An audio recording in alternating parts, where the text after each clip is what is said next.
নমস্কার বন্ধুরা, আজ আমরা যাচ্ছি নৈহাটির বড়মার মন্দিরে। সকাল 7:50 নৈহাটি লোকাল ধরে রওনা হলাম নৈহাটির উদ্দেশ্যে।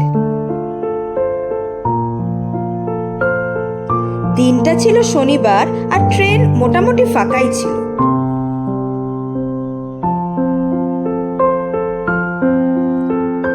পৌঁছতে মোটামুটি 40 মিনিট মতো লাগলো আমাদের।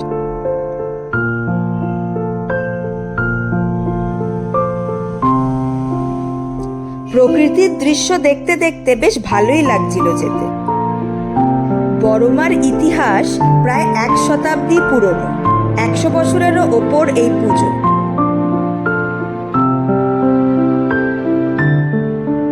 সময় যতই এগোচ্ছিল বড়মাকে দেখার ইচ্ছেটা ততই বেড়ে যাচ্ছিল আমার।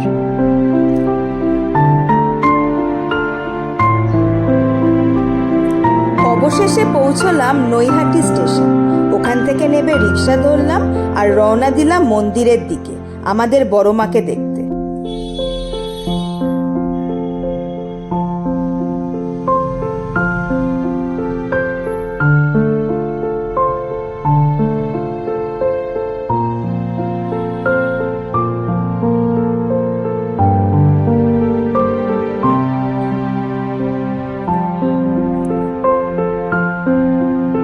মন্দিরের পাশেই দোকান ছিল, সেখান থেকে পুজোর জিনিস কিনলাম।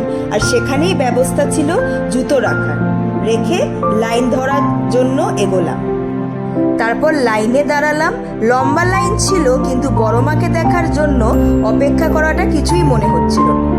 মন্দিরের ভেতর ছবি তোলার অনুমতি নেই। সকাল 8টা থেকেই মন্দিরে পুজো দেওয়া যায় রাত 8টা পর্যন্ত।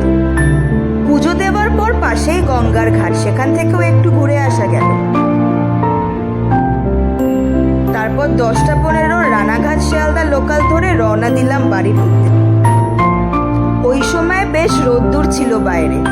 শিয়ালদা স্টেশনের উল্টো দিকে আমার বাড়ি হওয়াতে 11টা নাগাদই আমি বাড়ি ঢুকে গেলাম। খুবই সোজা বড়মার কাছে পৌঁছানো।